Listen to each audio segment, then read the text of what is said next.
یہ ٹھیک ہے. اچھا چلیں ایک اور کالر ہے. السلام علیکم. السلام علیکم. السلام جی کیا سوال ہے؟ سوال ہے جی یہ نا شادی پہ جو لین دین ہوتا ہے تو سب کو نا بندہ واپس کر سکتا تو وہ کیا نیکیاں دینی پڑیں گی انہیں؟ کیا کہہ رہے ہیں؟ شادی میں جو لین دین ہوتا ہے اس پہ پیسے دینے ہوتے ہیں نا, سب کو بھی نہیں بندہ لٹا سکتا, کیا مطلب نیکیاں دینی پڑیں گی انہیں؟ اچھا چلیں ٹھیک ہے, انشاءاللہ مزید سوالات لیتے ہیں اس بریک کے بعد. جی ویلکم بیک ناظرین, آپ کا خیر مقدم ہے اور ہمارے ساتھ 2 کالرز ہیں. السلام علیکم. ہیلو جی السلام علیکم. وعلیکم السلام. جی کیا سوال ہے آپ کا؟ بھائی میرے نا بیٹے دے نا بڑے پیشاب والی جگہ نہیں ہے باندھا. اچھا ਉਹਦੀ ਸਾਈਡ ਪਰ ਨੂੰ ਪੋਟੀ ਵਾਲੀ ਜਗ੍ਹਾ ਕੱਢੀ ਹੋਈ ਆ. ਮੈਂ ਸਾਰਾ ਦਿਨ ਬੱਚੇ ਨੂੰ ਸੰਭਾਲਦੀ ਆ, ਮੇਰੇ ਤੇ ਨਮਾਜ਼ ਦਾ ਟਾਈਮ ਨਹੀਂ ਲੱਗਦਾ. ਅੱਛਾ ਉਹਦੀ ਸਾਰਾ ਦਿਨ ਪੱਟੀਆਂ ਕਰਨੀਆਂ ਪੈਂਦੀਆਂ. وہ کچھ زخم ہے میرے خیال پیشاب والی جگہ پہ, وہ جگہ بند ہوئی. بچے کی ਆਪਰੇਸ਼ਨ ਹੋਇਆ ਹੈ. بچے کی ਹਾਂ ਬੇਟਾ. ਹਾਂਜੀ بیٹے کی. ਹਾਂਜੀ مسئلہ آپریشن تو مسئلہ کیا ہے؟ بڑے پیشاب والی جگہ بند ہے. اچھا تو کیا سوال کیا ہے؟ سوال بھی میرا ٹائم نہیں لگتا, میں سارا دن اس بچے کو اللہ پاک آسانی فرمائے. سن کر ظاہر ہے بہت تکلیف ہوئی. بیٹے کا 9ویں مہینے آپریشن ہے دوبارہ. اللہ پاک کامیابی عطا فرمائے, اور بہت تکلیف ہوئی سن کر. اللہ تعالیٰ تکلیف کو راحت میں بدلے. عجیب سی سب تکلیف ہے. اللہ بہت زیادہ ہمیں تکلیف ہوتی ہے, سن کے تکلیف ہوئی. اللہ پاک ایسی کوئی اور اس ماں کو ہمت عطا فرمائے, اس ماں کو ہمت دے اللہ, اور اس بیٹے کو صحت دے. ایک اور کالر ہمارے ساتھ ہیں. جی السلام علیکم. وعلیکم السلام. بھائیان پہلے تو میں معذرت چاہتا ہوں, اس دن میں نے سیل صاحب کا نام لیا تھا. میں مفتی علماء کا ساروں کو میں عزت کرتا ہوں, صرف یہ ہے کہ بس میرے ذہن میں آیا میں نے کہہ دیا. صحیح, چلیں اس میں کوئی حرج نہیں, محسوس نہیں کیا. اچھا میں معذرت چاہتا ہوں سب سے علماء سے, کسی کی دل آزاری نہیں کرنا. نہیں ایسا کچھ بھی نہیں ہے, یہاں آپ کسی کا بھی نام لیں گے دوسرے کا دل خوشی ہوگا. آپ نے ان کا نام لے لیا, سب کا ہمارا لے لیا. سوال کی نوعیت سمجھ لیں. میں ذرا سوال میرا یہ ہے کہ ایک بندہ مثلا 22-23 ہزار روپیہ انکم ہے اس کی. ٹھیک ہے 23,000 باقی آمدن کوئی نہیں. ہاں 22-23 ہزار روپیہ نا, ٹھیک ہے. اور اس کے پاس علاج کے پیسے نہیں ہے, علاج ہے مہنگا, یعنی تقریباً 3.5 لاکھ روپے ایک آنکھ کا مانگتے ہیں کارنیا چینج کرنے کا. ٹھیک ہے جی. اور کیا زکوٰۃ کے پیسوں میں وہ بندہ کروا سکتا ہے علاج؟ یہ اسپتال والے کر کے دے رہے ہیں. ایک تو یہ میرا سوال ہے. اچھا دوسرا سوال یہ ہے کہ میں 500 دفعہ یا 1000 دفعہ پڑھتا ہوں, کلمہ ہو گیا یا استغفار ہوگی یا سورۃ اخلاص ہوگی, کیا اس کا صدقہ دینا لازمی ہے؟ خرچہ دینا, صدقہ صحیح. سورہ اخلاص 500 دفعہ ڈیلی, تقریباً 1000 دفعہ کلمہ, اور اس کے بعد استغفار 500 دفعہ, یعنی جتنی ہمت ہو جائے میری. صحیح. اس کا کیا صدقہ دینا ہوتا ہے یا ویسے بندہ کھلا پڑتا رہے تو کوئی مسئلہ نہیں ہے؟ کوئی کسی وظائف کے حوالے سے نہیں, صرف اللہ کی رضا کے. ٹھیک ہے انشاءاللہ بالکل شامل کریں گے. ایک اور کالر ہمارے ساتھ ہیں. السلام علیکم. جی وعلیکم السلام ورحمۃ اللہ. جی سر یہ میرے 2 سوال ہیں. جی پوچھئے. ایک سوال یہ کہ حضور صلی اللہ علیہ وسلم میں حضرت علی رضی اللہ تعالیٰ عنہ کو چادر میں لپیٹ کے کہا. اچھا چلیں لائن ڈراپ ہو گیا غالباً. جی السلام علیکم. السلام علیکم. لائن ڈراپ ہو گئی. السلام علیکم. جی السلام علیکم, کیا سوال ہے آپ؟ وعلیکم السلام. بھائی آپ سے ایک ہلو بھائی پوچھیں نا, سوال پوچھیں. بھائی سوال یہ ہے کہ اب عشاء کی اگر نماز قضا ہو جاتی ہے, جی میں کہہ رہا ہوں عشاء کی نماز تو اس کی قضائی دینی ہو تو اس میں وتر بھی پڑھ سکتے ہیں. ٹھیک ہے لائن ڈراپ. بس یہ بڑے لمبے کالر ہوتے ہیں, پہلے ٹی وی پر دیکھتے ہیں پھر خود سنتے ہیں, پھر ٹی وی پر سنتے ہیں. جی ایک اور کالر ہمارے ساتھ. السلام علیکم. جی وعلیکم السلام. میرے مفتی صاحب سے 2 سوال ہیں. جی پوچھیں. ایک میں نے یہ پوچھنا تھا کہ جہاں پہ 5 وقت کی نماز جیسا مسجد میں باجماعت ہوتی ہے, اگر وہ نہ ہو اور وہاں جمعے کی نماز دفتر میں ہمیں مجبوری کے تحت پڑھنی پڑے, مطلب اپنے باس کے کہنے پہ, تو کیا جمعہ ہو جائے گا؟ اور دوسرا یہ میں نے پوچھنا تھا کہ اگر خواب میں ہم کوئی بری چیز دیکھیں گے کہ ہماری گم ہو گئی ہے, یا گاڑی یا موٹر سائیکل, دونوں بھائی اگر خواب آگے پیچھے دیکھیں سیم ڈے میں, تو کیا اشارہ ہوتا ہے اس کا, اور اس کا کیا کرنا چاہیے؟ اچھا ٹھیک ہے انشاءاللہ بالکل. مفتی صاحب جوابات کی طرف آ جائیے, آپ آغاز کریں جوابات سے. ٹھیک ہے. اچھا ایک سوال یہ ہوا کہ بہن نے کیا کہ نمازوں میں یا تراویح میں کسی بھی نماز میں والضحیٰ سے والناس تک ترتیب کے ساتھ پڑھنا ظاہر ہے کہ اگر آپ نے وہی یاد کیا ہوا سورہ والضحیٰ سے والناس تک اور آپ اسی طرح ترتیب کے ساتھ پڑھتی تو کوئی حرج نہیں ہے، پڑھ سکتی ہیں۔ اچھا ایک سوال یہ ہوا کہ عمرہ کرنے جو جاتے ہیں تو یہاں سے تو ظاہر ہے کہ ہم عمرہ کر لیتے ہیں نا، اب وہاں پر دوبارہ جو ہے وہ عمرہ کرنا، اگر ہمیں عمرہ کرنا ہے تو پھر کیا کریں گے؟ تو مسجد عائشہ سے انہوں نے کہا جی ہاں بالکل، یا تو مسجد عائشہ جو کچھ کلومیٹر پر وہاں واقع ہے مکہ مکرمہ سے، اور ایک ہے مسجد جعرانہ، یہ تقریباً 29-30 کلومیٹر دور ہے، ٹھیک ہے نا۔ اچھا مسجد عائشہ سے عام طور پر عمرہ کیا جاتا ہے، لیکن اچھا وہاں پر عمرہ کرنے کو چھوٹا عمرہ کہتے ہیں، اور مسجد جعرانہ چونکہ دور ہے تو اس کو بڑا عمرہ کہتے ہیں، اور وہاں سے بھی افضل ہے عمرہ کرنا۔ تو بہرحال دونوں مقامات سے عمرے کی نیت ہو سکتی ہے۔ ابھی کہہ رہی ہیں کہ مسجد عائشہ میں غسل کیا جائے یا ہوٹل میں غسل کیا جائے، تو بہتر یہ کہ غسل احرام کے لیے کرنا یہ سنت ہے، ٹھیک ہے نا، تو غسل ہوٹل میں کر لیجئے، اور میرا مشورہ یہ کہ احرام بھی ہوٹل میں باندھ لیجئے، جو بھی مسجد عائشہ میں آ کر آپ نفل پڑھ کر اور نیت فرما لیں، یہ سب سے بہتر ہے۔ اگر ہوٹل میں نہیں غسل کیا، ظاہر ہے کہ خواتین کے لیے تو عام طور پر ہوٹل میں انتظام ہوتا ہے، تو خواتین وہاں غسل کر لیں، اور اس کے بعد وہاں پر اگر احرام وغیرہ نہیں پہنا ہے تو مسجد عائشہ میں آ کر احرام پہن سکتے ہیں، لیکن بہتر یہ ہوتا ہے، اچھا یہ ہوتا ہے، آسانی اس میں کہ ہوٹل سے غسل اور احرام وغیرہ کر کے نکلیں، تاکہ وہاں جا کر وقت ضائع نہ ہو، اور 2 رکعت نوافل پڑھیں اور نیت کریں عمرے کی، اور اس کے بعد وہاں سے خانہ کعبہ کی طرف آ جائیں۔ پھر اس کے بعد یہ کہا کہ میدان عرفات سے نیت کر کے عمرہ کرنا، چاہے حج کے دوران ہو یا چاہے عمرے کے دوران ہو، یعنی وہاں پر آپ رہ رہے ہیں، عمرہ کرنا ہے تو مسجد عائشہ جانا ہوگا یا مسجد جعرانہ جانا ہوگا۔ عرفات سے آپ عمرے کی نیت کر کے اس طرح نہیں کر سکتے۔ جی جی اچھا حالت احرام میں یہ بڑی مشہور بات ہے، اور یہ سن بھی رہے، چونکہ لوگ آج کل زیادہ جان ہی رہے، اس لیے سوالات نہیں آ رہے، ورنہ تو رمضانوں میں بھرمار ہوتی تھی۔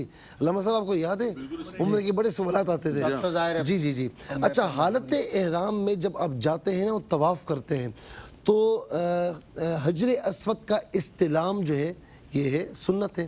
اچھا استلام کسے کہتے ہیں؟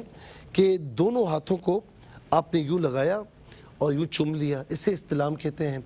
اب علماء یہ کہتے ہیں کہ حالت احرام میں خوشبو بنائے، اب وہاں پر اگر آپ ہاتھ لگاتے ہیں حالت احرام میں تو وہ خوشبو ہاتھوں میں لگ جاتی ہے، اگر ہونٹوں سے چومتے ہیں تو ہونٹوں سے خوشبو لگ جاتی ہے، تو تھوڑی بہت خوشبو اگر لگ گئی تو اس میں کوئی مسئلہ نہیں، صدقہ وغیرہ دے دیں، ایک مسکین کو 2 وقت کھانا کھلا دیں یا اتنی رقم دے دیں۔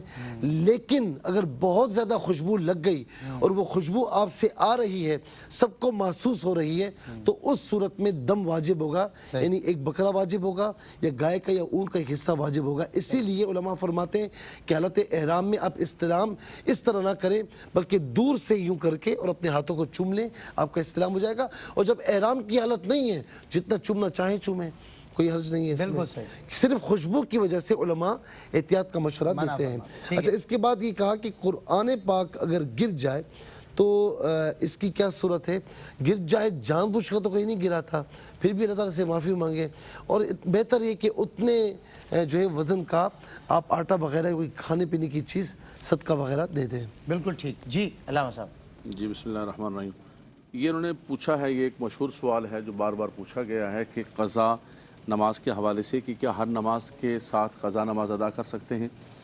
تو بالکل مثال کے طور پہ فجر کی نماز کے بعد اور عصر کے خاص طور پر جو بعد ہے اس وقت نہیں ادا کر سکتے، عصر میں خاص طور پہ جو ہے وہ مسجد کے اندر نہیں ادا کر سکتے آپ، لیکن جو ہے وہ جو قضا ہر نماز کے ساتھ قضا کا ادا کرنا ہے وہ بالکل کر سکتے ہیں۔ مکروہ اوقات کے علاوہ کسی بھی نماز کے ساتھ آپ قضا نماز پڑھ سکتے ہیں۔ اتنا خیال کر لیں کہ جو مکروہ اوقات ہیں ان کے اندر نماز نہ پڑھیں۔ لوگ یہ سمجھتے ہیں کہ شاید اس نماز کا اسی کے ساتھ ادا کرنا لازم و ضروری ہے۔ مثال کے طور پر ہماری فجر چھوٹی ہے تو فجر ہی کے ساتھ ادا کرنا لازم و ضروری ہے، ایسا نہیں ہے۔ آپ ظہر کے بعد کر سکتے ہیں، آپ مغرب کے بعد کر سکتے ہیں، کسی بھی ایسی جو ہے وہ نماز کے وقت کر سکتے ہیں کہ جس کے بعد نماز پڑھنا جائز ہے۔ مکروہ اوقات میں نمازیں نہیں پڑھی جا سکتی ہے، نہ قضا کی جا سکتی ہے۔ صحیح۔ ایک اور سوال پوچھا انہوں نے کہ سجدے کے اندر پاؤں کا اٹھ جانا.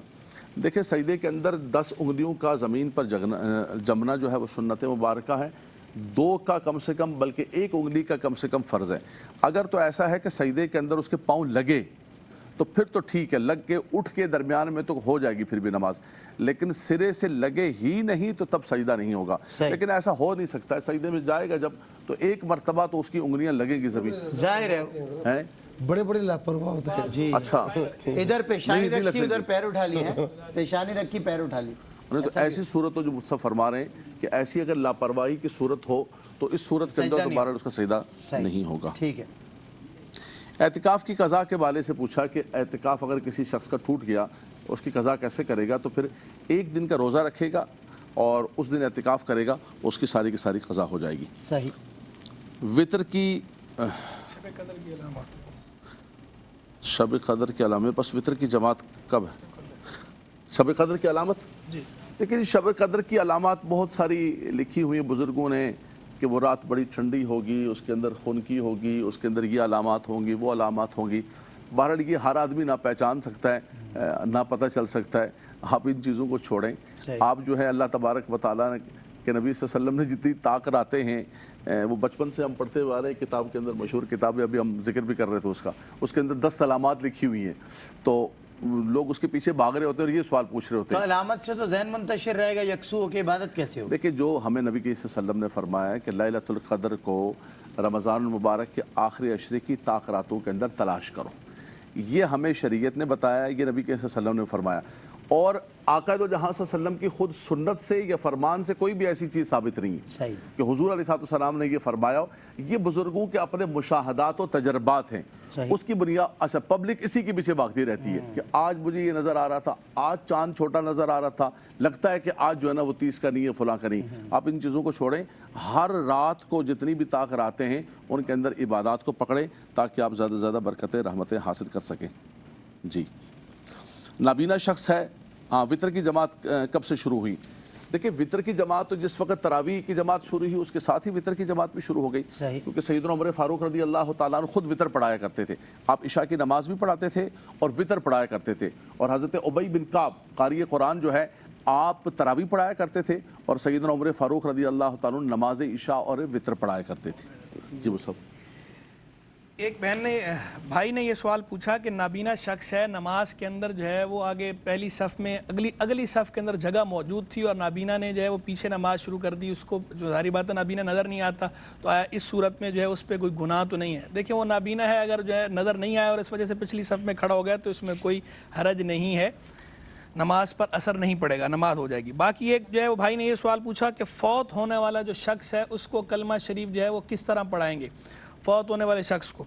تو دیکھیں فوت ہونے والے شخص کو بعض لوگ کیا کرتے ہیں, ہمارے ہاں تلقین, یہ تلقین کرنا ویسے مستحب ہے لیکن تلقین کا جو طریقہ ہے اس کو دیکھ لیا جائے کہ بعض لوگ کیا کرتے ہیں میت کو سامنے کہتے رہتے ہیں کلمہ پڑھو کلمہ پڑھیں. اس طرح نہیں کہنا چاہیے کیونکہ اس پہ موت کی سختی ہے, ہو سکتا ہے اس کے منہ سے اس وقت کوئی شنی کلمہ نکل جائے. اگرچہ موت کی سختی میں نکلے ہوئے کلمہ کفر کا اعتبار نہیں ہے, فقہا کا فیصلہ ہے, یہ اس پہ باقاعدہ فتویٰ ہے کہ نزا کے وقت اگر کوئی کفریہ کلمہ منہ سے نکل گیا تو اس پہ حکام کفر جاری نہیں کریں گے, وہ موت کی سختی کی وجہ سے نکلا ہے. لیکن چونکہ جو لوگ ہیں وہ ان حکام کی باریکیوں کو نہیں سمجھتے, اس کے منہ سے اگر کوئی اس طرح کلمہ نکل گیا تو لوگ بعد میں اسے برا بھلا کہیں گے, باتیں بنائیں گے. تو اس لیے بہتر طریقہ یہ ہے کہ اسے یوں نہ کہا جائے کہ کلمہ پڑھو, بلکہ اس کے سامنے باواز بلند پڑھنا شروع کر دیا جائے تاکہ سن کر اسے بھی یاد آ جائے. تو باواز بلند لا الہ الا اللہ محمد رسول اللہ کا ورد کریں. بالکل. جوابات لیتا ہوں میں آپ سے, ایک چھوٹا سا وقفہ, وقفے کے بعد حاضر ہوں. ہے مومنوں کے دل کا اجالا شان رمضان, ہے مومنوں کے دل کا اجالا شان رمضان, ہے سارے مہینوں سے